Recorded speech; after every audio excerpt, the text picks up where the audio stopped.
Welcome back नाज़रीन, आप देख रहे हैं सच में स्पेशल ट्रांसमिशन पासबान मिलत। आज मास्टर कायद यानी कि आखिरी प्रोग्राम हमारा बहुत ही खूबसूरत मौजू कायद आज़म पे लिखी जानी बुक्स जो उनका जिक्र किया जा रहा है। तो अभी सब इस खूबसूरत सिलसिले को आगे बढ़ाते हैं। जी, डॉक्टर रियाज़ अहमद साहब मौजूद हैं, डॉक्टर साजिद अवान मौजूद है और कितनी खूबसूरत और रवां और दिलचस्प गुफ्तगू हो रही है। और किताबों पर अगर बात हो तो जो किताबों के रसिया होते हैं वो उनका तो इश्क होता है किताबों से। हम अक्सर कहते हैं कि वही कौमें तरक्की करती हैं जिनका नॉलेज से, इंफॉर्मेशन से और किताबों से इश्क होता है। डॉक्टर साहब, आपने जो अदवार बता रहे थे उसमें एक बड़े अच्छे दौर में आप दाखिल हुए जिसमें आपने कहा कि कलेक्टिव काम जो कायदे आज़म पे बहुत पहले हो जाना चाहिए था वो शायद 90 में इसमें शुरू हुआ।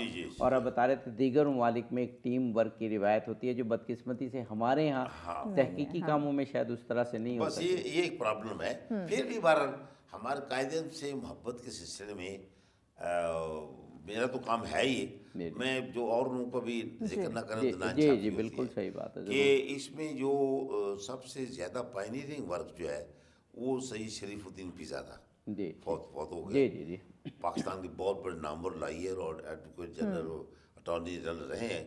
तो वो कायद-ए-आज़म के साथ बॉम्बे में आखिरी दिनों में टाइम भी गुजारा है। उनकी दोनों कायद-ए-आज़म के जो एक मुस्लिम लीग के जो डॉक्यूमेंट्स हैं ना, जो प्रोसीडिंग्स है, उनका फाउंडेशन ऑफ पाकिस्तान किताब उन्होंने ये अर्ली टाइम में 60-70 में छापी थी। ये फिर उसके कई एडिशन आ गए। आखिरी एडिशन जो है जब मैं ये साजिद साहब जिसके डायरेक्टर आजकल उस वक्त मैं था तो 2007-8 में उसके 3 वॉल्यूम मेरी सरबराही में छपे थे। वो इनके पास मौजूद है सारी किताबें। तो उसको और अपडेट किया। उसके अंदर कायद-ए-आज़म के जितने भी मुस्लिम लीग के प्रेसिडेंशियल एड्रेसेस हैं वो सारे उसके अंदर मौजूद हैं। बिल्कुल। फिर दूसरा उनकी जो कायद-ए-आज़म पे जो series collective works of Quaid-e-Azam, ये उनके 3 वॉल्यूम्स हैं। ठीक है, वो इतना पूरा मुकम्मल नहीं है तो इसलिए उनका जिक्र करना भी ज़रूरी है। फिर हम देखते हैं ज़ैदी साहब का मैंने पहले जिक्र कर दिया है। अब मेरा जो वर्क्स वाला कायद-ए-आज़म वाला पहले दिया है। 2 और बंदे हैं जिनका एक वो लाहौर से जिनका 4 वॉल्यूम्स आए, मैं नाम भूल रहा हूँ उनका। 4 वॉल्यूम्स नहीं जिनके ये 37 से लेकर 48 तक जिद्दोजहद पर जी नहीं उनके स्पीच एंड स्टेटमेंट्स के ऊपर स्पीचेज एंड फिर इस तरह जमीलुद्दीन अहमद ने भी इस पे बड़ा काम किया है, जो अलीगढ़ के उस्ताद थे, टीचर थे। उन्होंने भी बड़ा, उनको भी देखो ना, जो पुराने बंदे उनका भी जिक्र करना बड़ा ज़रूरी है। और उनके जो पाकिस्तान मूवमेंट में भी 2-3 किताबें हैं बड़ी इंपॉर्टेंट है। और उसमें कायद-ए-आज़म ही फिक्र कर रहा है सब पाकिस्तान मूवमेंट के अंदर जो है। जिस तरह मेरी ये किताब मैंने लास्ट मैंने छपी है पाकिस्तान मूवमेंट न्यू डायमेंशन, इसके अंदर अगरचे पाकिस्तान मूवमेंट है लेकिन इसमें जो शख्सी डोमिनेट कर रही है वो कायद-ए-आज़म ही है। बिल्कुल सही बात है। और इसमें मैंने 35 से 48 तक कायद-ए-आज़म ने खुफिया तहरीक का आगाज़ 35 में साबित किया है। अच्छा, कर दिया था। हाँ, यानी पाकिस्तान उनके जहन में 1935 में आ गया था। तो मेरे हिसाब से तो पाकिस्तान उनके जहन में जब नेहरू रिपोर्ट आई है जी ना, जी जी जी जिस इकबाल और कायद-ए-आज़म के जहन में आ गया, हम इससे मुत्तफिक हैं वाकई। और जब 14 पॉइंट्स कायदे ने दिए और अल्लामा इकबाल ने मुस्लिम स्टेट कंसेप्ट दिया 30 में, ये दोनों ने मिल के मेरे साथ काम मेरे हिसाब से किए। क्यों? कायद-ए-आज़म प्रेसिडेंट थे मुस्लिम लीग के, और कायद-ए-आज़म और जो किसी खास शख्सियत को वो एज ऑनर के तौर पर प्रेसिडेंट खिताब के लिए बुलाते थे।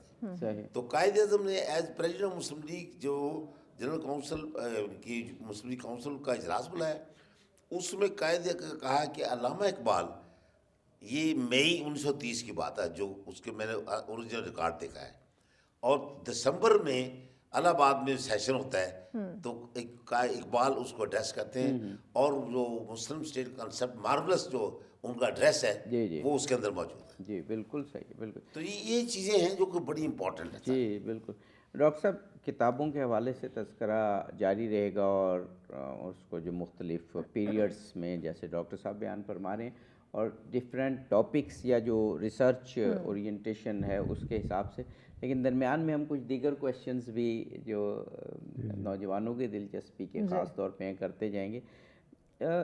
डिजिटाइजेशन ऑफ बुक्स, ये इस पे कायद-ए-आज़म के हवाले से कितना काम हो रहा है? देखें, इसमें कोई शक नहीं, کہ ہم ایسے لوگ کہ جن کو کاغذ کی کتاب کی ایک فیل آتی ہے، وہ جب تک نہ ہو تو وہ مزہ نہیں آتا. لیکن بہرحال ینگ جنریشن میں ایسے لوگ موجود ہیں کہ جو اب ای بک یا ڈیجیٹل بک کو ہی پڑھ سکتے ہیں، یا ان کے پاس، اب میں بہت ساری ایسی یونیورسٹیز کے کورسز کو جانتا ہوں کہ جن کی کاغذ کی کتاب ہی نہیں ہے. اب مثلاً آرٹیفیشل انٹیلیجنس سے متعلق جو گریجویشن کورسز ہیں ان میں اتنی جلدی وہ چینجنگز آتی ہیں کہ وہ کاغذ کی کتاب 6 مہینے بعد پرانی ہو جاتی ہے، تو وہ ڈیجیٹل بکس ہی پڑھتے ہیں. تو اب اس سے ایک ذوق پیدا ہوتا جا رہا ہے، یا ضرورت بن گئی ہے، یا ان کا بینڈ آف مائنڈ ایسے چلا گیا ہے کہ ڈیجیٹل بک کو یا ای بک کو ہی انہوں نے دیکھنا ہے. تو قائد اعظم پر، کیونکہ بات قائد اعظم پر ہم کر رہے ہیں، اس پہ کتنا کام ہو رہا ہے آپ کے خیال سے؟ کیونکہ آپ بھی ایک لائبریری کے، اور لائبریری نہیں بلکہ ایک ایسی لائبریری جو خود ایک ادارہ ہے، جی ریسرچ، تو اس کو ہیڈ کر رہے ہیں. اس پہ میرا خیال ہے بڑی توجہ دینے کی ضرورت ہے. لیکن اب تک کیا ہوا ہے وہ بتائیے گا. جی اس حوالے سے یہ بات ذکر کرنا بڑا اہم ہے کہ کتاب کی زندگی ویسے ہی 200-300 سال سے زیادہ پرانی نہیں ہے. جی بالکل صحیح ٹھیک ہے، اور میرا خیال ہے کہ اب یہ 100 سال مزید نہیں رہے گی.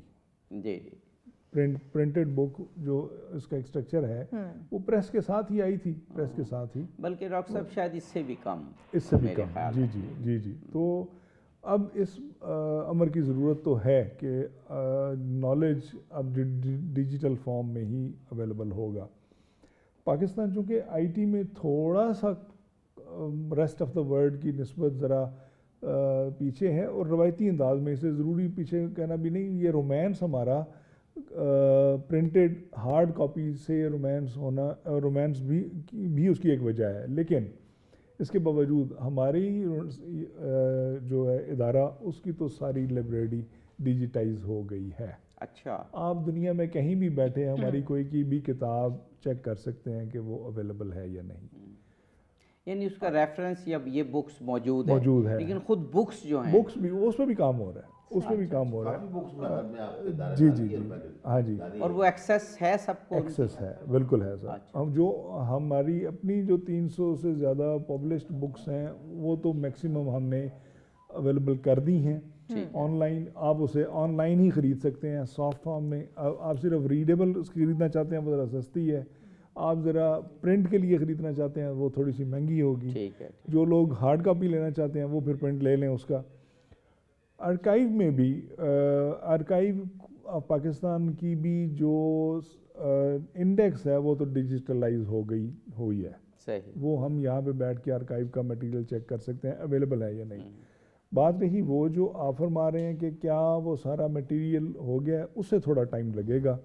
یعنی بک فارم میں ہمیں جیسے ویسٹ میں بکس ملتی ہیں، ہاں جی اس طرح کی اب چونکہ وہ ویسٹ خود اتنا تیزی سے کام کیے جا رہا ہے. قائد پہ جتنی بھی جو ویسٹرن رائٹرز نے لکھی ہیں کتابیں وہ تو ساری اویلیبل ہیں سافٹ فارم میں. ٹھیک ہے جی. یعنی جس کتاب کا سر نے کہا جو سب سے زیادہ پڑھی لکھی جاتی ہے، جو آپ نے پہلا مجھے سوال کیا تھا نا کہ جی اگر میں کسی کتاب کو سائٹ کروں تو میں وہ ہے وہی اسٹینلے والپٹ کی بک جناح آف پاکستان. اب وہ ہیکٹر بلیتھو والی بک جو ہے وہ، اس کے علاوہ سر والی میکسیمم بکس جو ہیں وہ، اور جسونت سنگھ والی اویلیبل ہے.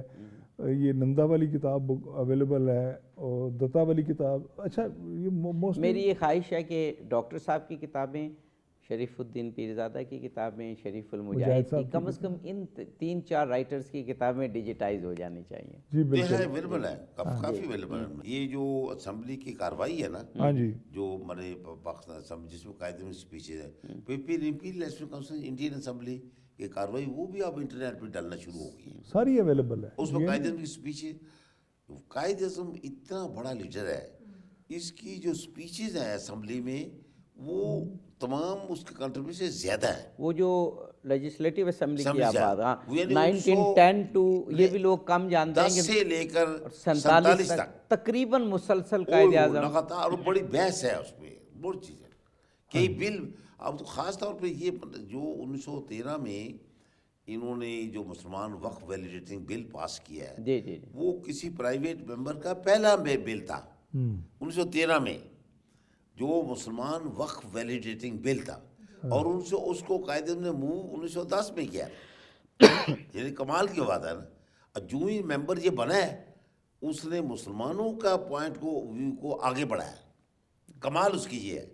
और फिर उसके अंदर एक ख़ास चीज़ मैं जिक्र करना चाहूँगा जी जी, जरूर। कि कायदे आज़म ने जो डाइंग पर्सनैलिटी है उसका वक्फ होता है, बंदा ये चीज़ इधर दे इस बेटों के लिए ये वसीयत करता है। कायदे आज़म ने एक मॉडर्न लीडर की तरह कहा था इसको रजिस्टर होना चाहिए, कि ये इसको तहसीलदार या रजिस्ट्रार के पास रजिस्टर होना चाहिए। 12 क्लासेस थी उसकी बिल की, लेकिन हमारे उलमा ने शबीर उस्मानी की सरबराही में इस पे एतराज़ किया कि ये जो निकाह है ये इसको अभी रजिस्ट्रेशन की ज़रूरत नहीं है। ये आप अंदाज़ा करें। लेकिन कायदे आज़म को भी कमाल देखें, उस वक्त 1910-11 की उलमा से इसकी मुलाकात 11 में हुई है, 12 में हुई है। ठीक है, शबीर उस्मानी को 200 उलमा से मुलाकात हुई कायदे आज़म की। उन्होंने कहा ये भाई इसको रजिस्ट्रेशन इसको ओरल ही रहने दो। हालांकि देखो ना, ये बाद में अयूब खान के टाइम में निकाह रजिस्ट्रेशन शुरू हुआ है, लेकिन उस वक्त कायदे आज़म कह रहा था कि इसको करीब सी एडवांस सोच थी। लेकिन अगली बात है कि कायदे आज़म चूँकि पूरी कौम को साथ लेकर चलना चाहता, इसलिए उनकी बात को मान गया। कमाल ये है ना कि कौम के अगेंस्ट कोई काम नहीं करता है नहीं। ये मतलब तमाम 200 शिया सुन्नी तमाम आगा खानी सारे मिले इसको, और उस सबको इत्तेहाद को कायदे आज़म ने बरकरार रखा। ये कमाल की लेकिन फाइनली उसी रिजल्ट पे पहुंचे जो कायदे आज़म ने कहा था, बस कि ये ऑर्गेनाइज्ड, ये इंस्टीट्यूशन निकाह का ऑर्गेनाइज्ड होना चाहिए। जी, ज़बरदस्त। किताबों के सिलसिले के हवाले से बाकी बातें जो हैं, अब देखें यही चीज़ मेरे वर्क्स ऑफ कायदे आज़म के अंदर मैंने पूरी प्रोसीडिंग दी है। इसको आजकल तो हालात और हो गए, यानी 1910 से 1947 तक की जो लेजिस्लेटिव काउंसिल की तकारीर थी, वो आपने उसमें जिक्र किया उनका। जी, वो मैंने बताया कि ये जो इंडियन पहले असम्बली का नाम चेंज होता रहा। ये पहले इसका था इंपीरियल लेजिस्लेटिव असेंबली। सही, बिल्कुल। ये 1918 तक ये चलता रहा। ठीक है। और उसमें इंपीरियल लेजिस्लेटिव काउंसिल के अंग्रेज़ों ने हमें जो आज़ादी दी है ना, वो स्टेप बाय स्टेप दी है। यानी पहले इंपीरियल का लफ्ज़ हुआ, फिर उसका मतलब क्या था, असेंबली का जो स्पीकर, जैसे स्पीकर होता है ना, वो असेंबली का मुंतखब नुमाइंदे में भी एतमाद नहीं करते थे। उस वक्त जो असेंबली को प्रिजाइड करता था वो वायसराय खुद करता था। ये 18 के एक्ट में वो भी कायदे के लखनऊ पैक्ट की एफर्ट की वजह से जो 1918 का एक्ट रिवाइज हुआ, पहले इससे 1909 था, 18 में रिवाइज हुआ, उसमें फिर इंडियन लेजिस्लेटिव असेंबलीज का नाम रखा गया। ठीक है, फिर उसमें स्पीकर का इंतखाब शुरू हुआ है नहीं, और वो असेंबली जो है आगे हम देखते हैं कि अगर फिर 1923 में दोबारा हर 3 साल बाद इलेक्शन होता था। हर 23 में हुआ है, फिर आगे 27 में जाके हुआ है, 27-28 में, फिर उसके बाद 33 में हुआ है। इस तरह हर 3 साल बाद कायदे आज़म हर दफ़ा इलेक्ट होके आते रहे। वाह, बॉम्बे से कायदे आज़म इलेक्ट, ये बॉम्बे से इलेक्ट होते रहे, और मुस्लिम सीट के जो ये पर आते रहे सारे। ये इनका इम्तियाज़ है, हमेशा चाहे वो कांग्रेस में रहे या हमेशा मुसलमानों की नुमाइंदगी की, कभी उन्होंने दूसरों की नुमाइंदगी नहीं की। ये अच्छा, ये डॉक्टर साहब एक बहुत ही अहम एस्पेक्ट आप बता रहे हैं। यानी वो दौर जिसमें वो कांग्रेस में भी थे, तो जब वो लेजिस्लेटिव काउंसिल में, असेंबली में आते रहे, तो मुस्लिम सीट पर आते रहे, मुस्लिम सीट पर आते। और फिर जब 1906 में पहली जो तकरीर की है, आपने इस बात को किया है, पहली तकरीर में कायदे आज़म ने, देखो कांग्रेस में है, कांग्रेस में कहते हैं, लेकिन आप कमाल जाए, उनका पहली तकरीर में उन्होंने कहा कि मैं कांग्रेस के इस प्लेटफॉर्म से बता देना चाहता हूँ, मुसलमान हिंदुओं से इन्फीरियर कौम नहीं है, उनके बराबर की कौम है। कमाल की बात। अच्छा, ये एक किस्म की एक डिस्कवरी कह सकते हैं, या एक एस्पेक्ट कह सकते हैं कि जब कांग्रेस में भी कायदे आज़म थे, तो उस वक्त भी मुसलमान एक सेपरेट कौम का तस्वुर उनके जहन में था, हाँ। और उसी को वो प्लीड करते रहे। फिर 1916 का पैक्ट हुआ है ना, जी अब जब पाकिस्तान मूवमेंट में इस पैक्ट पे कायदे-ए-आज़म क्या तबसरा करता था, कमाल की बात ये है ना जी कि कमाल उसका, मैं हैरान हूँ कि ये तो हिंदू मुस्लिम यूनिटी की बात है ना। कायदे-ए-आज़म इस बात पे 30s 40s में जिक्र कर रहा है कि अब आप जो है 37 ऑनवर्ड मेरे मुसलमानों से बात नहीं करना चाहते हैं, लेकिन ये आपको याद रखना चाहिए 1916 ने आपके बड़ों ने जो मुसलमानों से पैक्ट किया है उसमें मुसलमानों की इक्वल हैसियत के उन्होंने माना है, आज को नहीं मान रहे। वाह, बिल्कुल कमाल है ना यार। बिल्कुल बिल्कुल सही है, बिल्कुल सही है। तो ये कमाल की बातें हिस्टोरिकल, देखो ना बंदा जो हिस्टोरिकल, मैं इसको कहता हूँ कि ये जो जो कार्लाइल वाली थ्योरी है heroes and hero worship, heroes he history बनाते हैं, इसलिए वो कह रहा है हीरो को ही वर्शिप करना चाहिए। थॉमस कार्लाइल ने यही थ्योरी है उसकी। तो कायदे-ए-आज़म जो है वो अब उसको हीरो के तौर पर अपनी हिस्ट्री को नए एंगल में कैसे पेश कर रहा है, बिल्कुल सही, कमाल का है ना ये बात। बिल्कुल सही। अच्छा डॉक्टर साहब, एक किताब जिससे मैं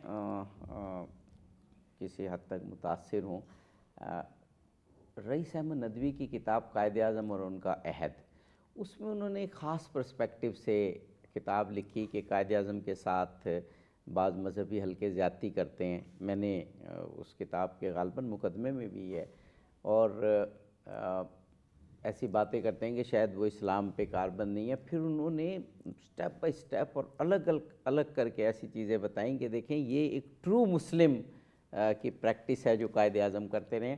तो शायद उसका पहले किताब का नाम कुछ और था, लेकिन जब दूसरा एडिशन आया तो कायदे-ए-आज़म का बड़ा काम है माशाल्लाह। तो कायदे-ए-आज़म को सही किया, उसको मैंने अपनी किताबों में फर्दर एलेबोरेट किया है। अब उसका जो कायदे-ए-आज़म को चौमुखी लड़ाई है ना वो लड़नी पड़ी, बिल्कुल। असल में कांग्रेस ने और अंग्रेज़ों ने जो मुसलमानों के अंदर भी नफाक पैदा करने की बड़ी कोशिश की। अगरचे ये बात करनी नहीं चाहिए, लेकिन अब चूंकि हमारी आदत है अच्छी बात ही करनी चाहिए, लेकिन अब चूंकि आपने पॉइंट आउट कर दिया है तो उसमें मैं बड़े इतिहास से चीज़ों को नाम लेता हूँ। अब आप देखें 1946 का इलेक्शन हुआ है, 45-46 का, ठीक है, मुस्लिम लीग के उसमें जीत गई 90% वोटों के साथ।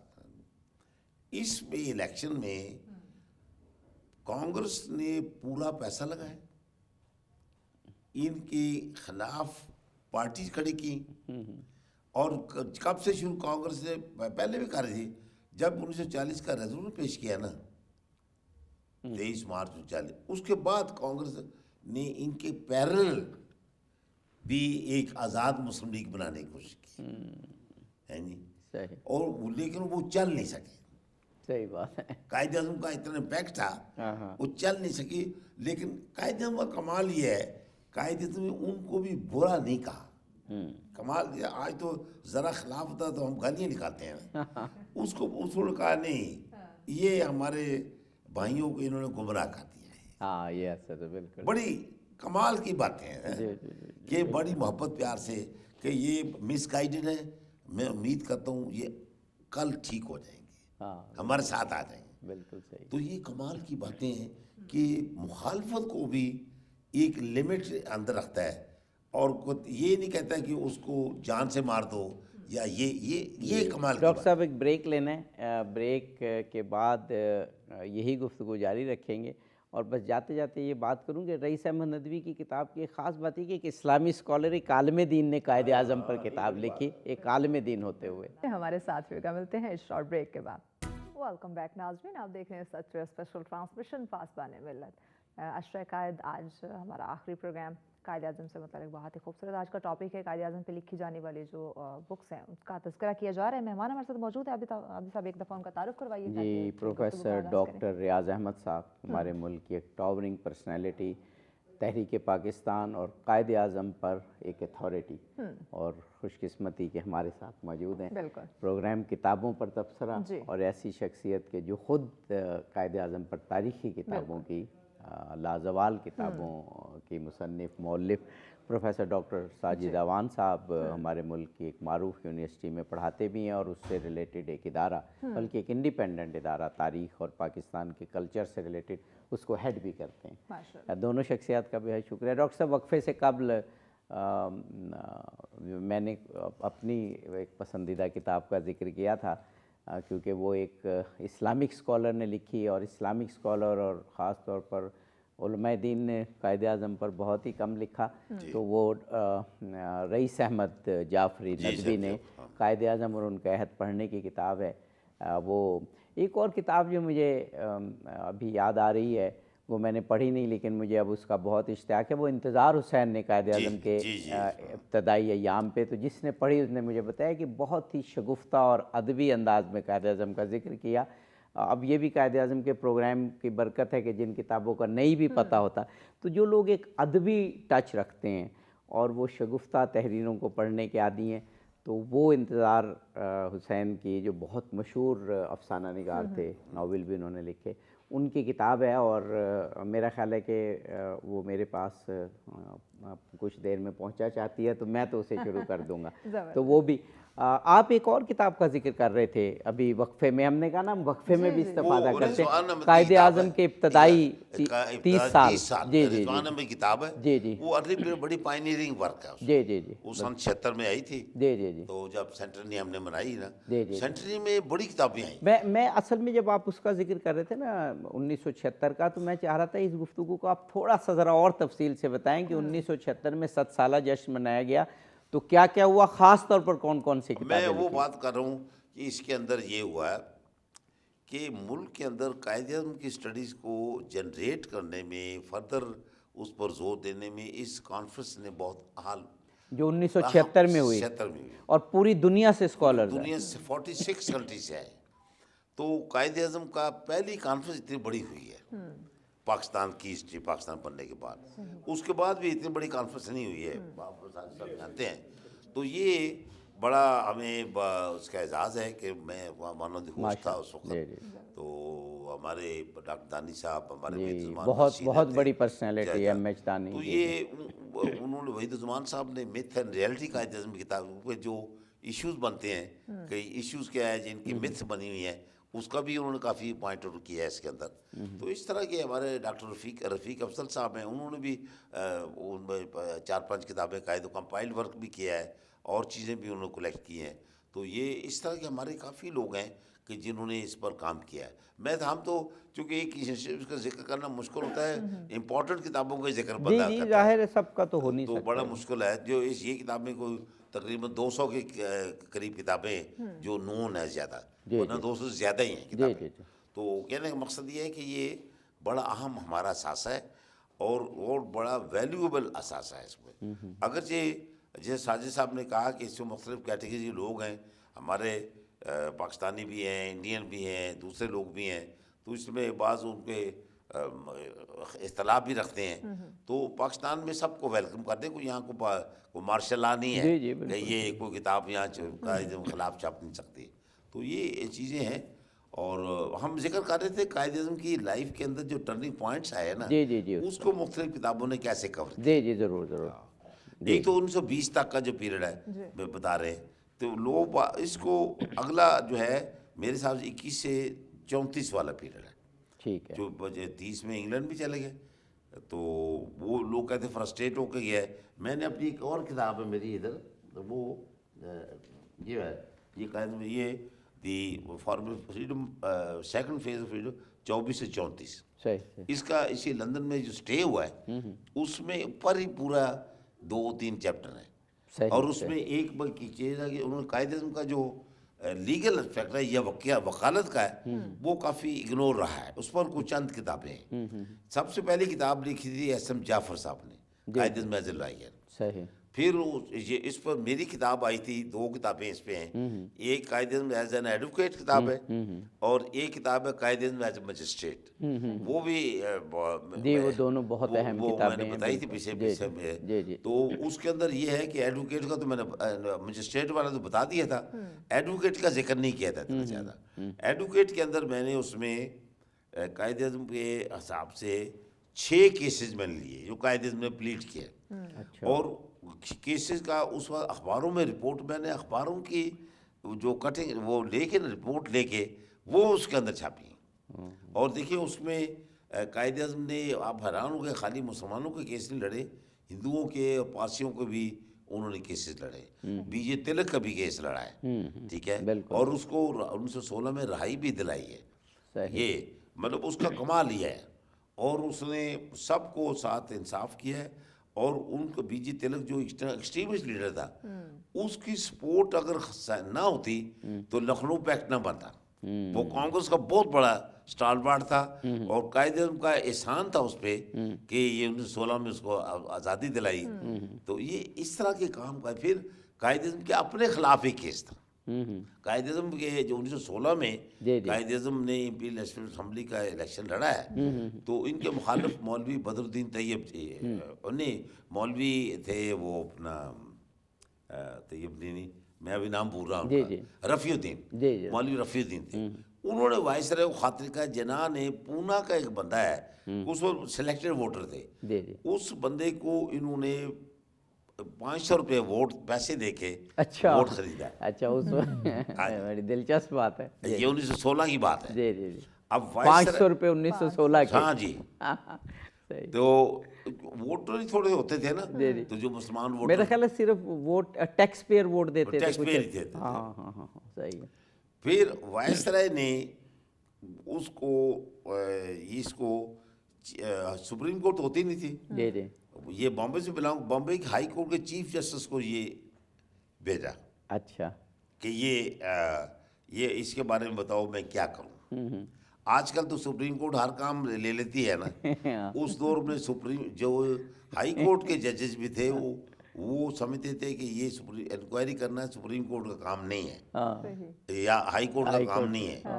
उन्होंने इसको मार्क किया कि डिस्ट्रिक्ट सेशन जज जो पूना के बारे में शिकायत थी ना, जी, जी। पूना के जिला था बॉम्बे प्रोविंस का, उसको मार्क किया कि आप इसकी इंक्वायरी करें।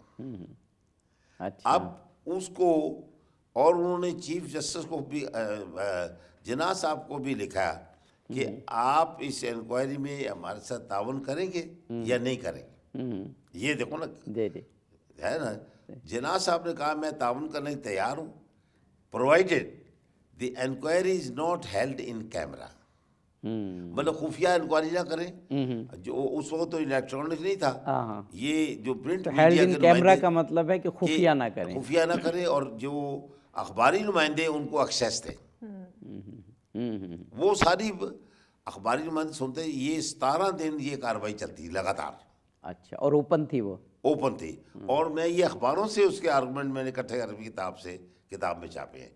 वो ये कोई 60-70 सफ़े के आर्गूमेंट्स हैं। अच्छा। ठीक है, मुख्तलिफ वकीलों के ये सारा। तो कायदे बाद में 17 सफ़े के बाकायदे भी वहाँ ही पूना में रहा, ठीक है।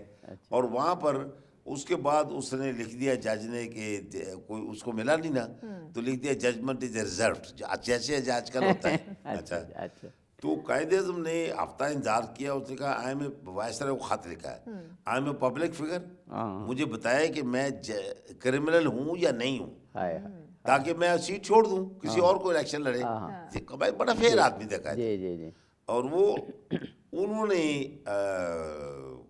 उसको चीफ जस्टिस को लिखा है, उन्होंने फिर उसमें सेशन जज को लिखा है। सेशन जज को लिखा है। तो सेशन जज ने उनको कहा चीफ जस्टिस को या वायसराय को कि भी इसके सब कुछ साबित नहीं हुआ है, तो आप इसका नोटिफिकेशन कर दें, he has been exonerated from all the charges, तमाम चार्जेस से बरी हो गए। ये उसका आप कमाल है।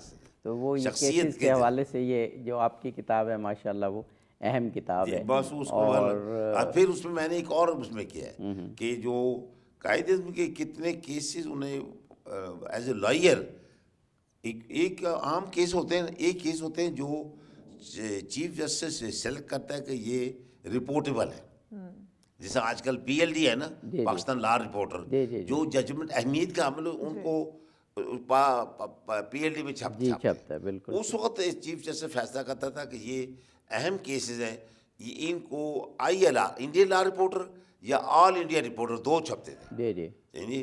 तो उनमें उनको अलाउ किया जाता था। तो कायदे मैंने पूरा इंडेक्स तो होता नहीं था, मैं मिनिस्ट्री ऑफ लॉ की लाइब्रेरी में बैठकर को 10 साल इस पे काम किया। अच्छा, मैंने वो पेज टू पेज सारे केस ढूंढ लिए, ठीक है। तो 170 केसेस की मैंने लिस्ट बनाई, इस किताब के अंदर उसकी लिस्ट भी मैंने दी है। वाह वाह, इसको अभी ये 5-6 साल में लाहौर के एक वकील है, उसमें से ये हवाले निकाल के 5-6 मुकदमे को तफसीली छापी है उसने 2-3 वॉल्यूम में, और आगे वो छाप नहीं सका। मैंने उसके लिए बुनियाद फराहम कर दी है। 170 सफ़े रिपोर्टेड केसें हैं कायदे में। और आखिरी बात इसमें यह है, कायदे आज़म ने एक्टिव जो पॉलिटिक्स वकालत की है वो 1939 तक की है। 39 में उसने छोड़ दी, मुसलमानों के लिए वक्फ कर दिया।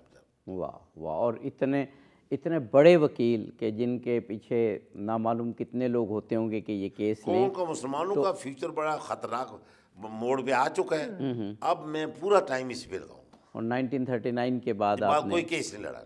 हाँ, ये भी बड़ी बात है, बड़ी बात है। डॉक्टर साहब, जो कायदे आज़म के मुख्तलिफ़ आस्पेक्ट्स पे किताबें लिखी गई, एक तो अदवार के हिसाब से हम बांटते हैं, और एक आस्पेक्ट्स के जैसे ये है कि कायदे आज़म एज एन एडवोकेट, इस पर लिखी गई। और कायदे आज़म की ज़िंदगी के किन किन पहलुओं पर ख़ास तौर पर आपसे भी पूछेंगे और डॉक्टर साहब से भी किताबें लिखी गई। जी मेहरबानी। एक तो आपके प्रोग्राम की वसादत से मैं एक और इशू को एड्रेस करना चाहता हूँ कि मैंने, बल्कि इसमें मैं सर की भी रहनुमाई चाहूँगा। अक्सर मैंने ये सुना कि जी पाकिस्तान में कायदे आज़म पे PhD करना बैन है। अच्छा, हम इसे हर फ्रंट पे ये कन्फ्रंट करते थे कि भाई ऐसी कोई बात नहीं है। पाकिस्तान में डे 1 से ये कायदे आज़म पे रिसर्चेज हो रही हैं। सर ने ख़ुद उस पर PhD की है, सर ने 2-3 PhDs करवाई हैं। इसके अंदर हयात साहब की है, शरीफुल मुजाहिद साहब का इतना काम है, और बाकी जो है जी वो PhD ये जो कायदे आज़म कैरिज़मेटिक पर वो PhD थीसिस ही है, वो कैरिज़मेटिक लीडरशिप जो है वो। अच्छा, फिर कायदे आज़म यूनिवर्सिटी में फ़ारूक डार साहब हैं, उन्होंने कायदे आज़म पे PhD की। अच्छा, इसी तरह से बहाउद्दीन ज़करिया यूनिवर्सिटी में कल्बे आबद साहब ने की, उनका वो थीसिस छपा। अमेरिका में 2-3 लोगों ने जी हमारे प्रोग्राम में आए थे डॉक्टर शहजाद कैसर, एक नमल यूनिवर्सिटी में प्रोफेसर हैं। जी उन्होंने भी कायदे आज़म पे की है, बल्कि और कायदे आज़म यूनिवर्सिटी से ही की है। जी उन्होंने भी कायदे, यानी ये एक खामखा का प्रोपेगेंडा कि जी पाकिस्तान में कायदे आज़म पे काम नहीं हो सकता, ऐसी मैं तो किसी लेवल पे मैंने ऐसा नहीं देखा। यानी आयशा जलाल ने जो किताब लिख दी है, और ये पाकिस्तान में होते हुए किसने उसे कुछ कहा है? मतलब है कि उसमें भी, मतलब उसका टाइटल ही देखें ना, it speaks louder than the words, a sole spokesman. यानी कायद के अलावा, मतलब अगर आप उन्हें किसी और प्रिज्म से भी देखेंगे तो उससे बड़ा अजीम लीडर आपको नजर नहीं आएगा। नाम से जाहिर हो रहा है कि कुछ भी कहें, लेकिन उनके अलावा हाँ है कोई नहीं कि पाकिस्तान का नाम और नाम लेवा नहीं है। हाँ जी कि पाकिस्तान। अच्छा, इन दोनों सवालों के जवाब ना डॉक्टर साहब से लेते हैं। एक तो ये मिथ कैसे, ये बात कैसे मशहूर हो गई कि कायदे आज़म पे PhD, इससे एक बड़ा नेगेटिव असर ये पैदा हुआ कि फिर तलबा उस तरफ जाते नहीं हैं, या पढ़े लिखे लोग नहीं जाते। अब पहले ये बात हो जाए, फिर आयशा जलाल की किताब की पे कुछ साजिद साहब ने खुद जवाब तो दे दिया। ऐसी बात तो नहीं है, तो ऐसी कोई बात नहीं। इसमें और ऐड करूंगा इसमें अब देखिए, मैं मेरे साथ टेक्सटाइल इंस्टीट्यूट में एक टीचर थी, ये अपने जो फेडरल कॉलेज नहीं F6 वाला, उसकी टीचर नाम मैं भूल रहा हूँ उसको, उसने MPhil का थीसिस किया, और उसका वो अंग्रेजी की टीचर थी, और अभी पता नहीं कहाँ है वो, रिटायरमेंट के बाद मुझे मुलाकात नहीं हुई। तो उससे मुझसे पूछ रही कि आप मेरा इंग्लिश बैकग्राउंड है, और आपने मैं कायदे में काम कर, मैं किस एस्पेक्ट पे करूँ? मैंने उसको टॉपिक सजेस्ट किया। मैं कहा कायदे आज़म जो है अपनी तकरीरों में इंग्लिश ईडियम्स और मुहावरे बड़े बोलता था, आप उसको तलाश करें। वाह। उसने हम पूरा थीसिस पे बनाया। वो छपा नहीं अभी तक, छप गया ये मुझे नहीं पता। उसके तमाम इंग्लिश अंग्रेजी की है ना प्रोफेसर, छपना चाहिए ईडियम्स उस पर उसने पूरा MPhil थीसिस लिखा, उसको डिग्री अवार्ड भी। ये आज से कोई اب اگر کتاب نہ 12-13 چھپے سال تو پہلے کی بات۔ ڈیجیٹلی تو دے دینا چاہیے، کیونکہ ڈیجیٹلی اب آپ یہ پڑھ پاکستان سکتے ہیں۔ اسٹڈیز میں ہے یا ادھر مجھے ابھی یاد نہیں دے ہے، دیں۔ تو یہ تھیس اس نے میری سپرویژن میں کیا، اور وہ قائد اعظم جو ہے ایڈیمس انگریزی کے بڑے سلیکٹ کر کے آپ کو بولا، جس طرح آپ دیکھیں شیکسپیئر کے کئی پرورد ہیں، قائد اعظم نکال کے اپنی کتاب میں یہ پیش اپنی کرتا ہے تقاریر میں یہ بالکل کہ اب جس طرح ابھی مجھے کئی بات چیزیں ابھی یاد نہیں ہیں کہ جس طرح کانگریس کو جب بات کر رہا ہے نا دو چار چیزوں میں، کانگریس اب تک کسی بندے کو وہ مخالف کی انداز کو صحیح طریقے سے بیان کرتا تھا۔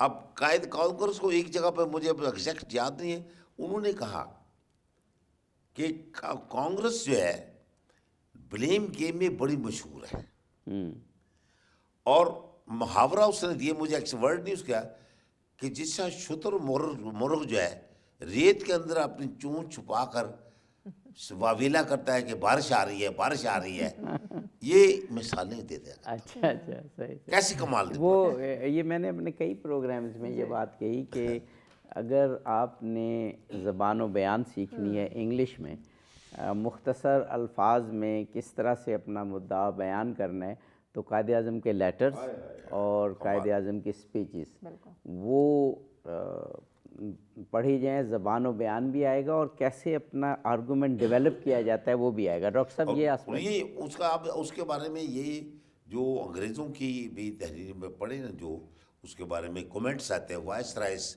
جو یہ رپورٹیں جو ملی ہیں، رائٹ، میں نے وائس رائس کے کہ 1900 لارڈ منٹو سے لے کر لارڈ منٹو 1905-6 میں بنا تھا، اس وقت سے لے کر ماؤنٹ بیٹن آخری وائس رائے تھا 47 تک، سب کے اندر قائد اعظم کا ذکر ہے، یعنی اور اس میں بعض وائس رائے نے اس کے بارے میں یہ لکھا ہے کہ یہ جناح جو ہے نا، یہ سافٹ اسپیکن پرسن ہے، ٹھیک ہے، اندر سے بڑا خطرناک ہے، ٹھیک ہے، اب لگتا نہیں ہے کہ آپ کے یہ مخالف ہے، لیکن بات کو آرگومنٹ کو ایسے لے جاتا ہے اور آپ کو بھی اس نہج پہ لے آتا ہے جو وہ چاہتا ہے اپنے منہ سے نکلوا لیتا ہے۔ کمال ہے نا یہ بات، بالکل۔ تو یہ اس کا پھر وہ کہتا ہے، پھر یہ بھی کہتا ہے کہ اس کا جو سٹائل ہے انگلش، جو پارلیمنٹری سٹائل ہے، برٹش پارلیمنٹری سٹائل، اس سے قائد اعظم نے بہت کچھ سیکھا، and he just speaks in the parliament on the British parliamentarian style, یہ بات کر دوسروں مخالف کے ادب سے احترام کے ساتھ جو ہے۔ جب میں 81 میں انگلینڈ میں گیا، 8 مہینے رہا، میں خود بھی پارلیمنٹ کی کئی اجلاسوں میں کہ ادھر وہاں پارلیمنٹ میں آپ نے بھی دیکھا ہوگا کہ بینچوں میں بیٹھتے ہیں، پرانا سٹائل ہے، ابھی بھی ہم انگلینڈ کی جب اسمبلی یو کے کی دیکھتے ہیں، ادھر فرنٹ بینچ پہ ادھر پرائم منسٹر بیٹھتا ہے، اس کی کابینہ بیٹھتی ہے، ادھر اپوزیشن لیڈر، اس کی بھی کابینہ ہوتی ہے، جی جی، دونوں کو وہ اپوزیشن اس کو مائی لارڈ کہہ کے بات کرتا ہے، اور وہ اپوزیشن کو مائی آنریبل اپوزیشن لیڈر کر کے بات کرتا ہے۔ ڈاکٹر صاحب ایک بریک لینا ہے، بریک کے بعد پھر انشاءاللہ انشاءاللہ ہمارے ساتھ ملتے ہیں اس شارٹ بریک کے بعد۔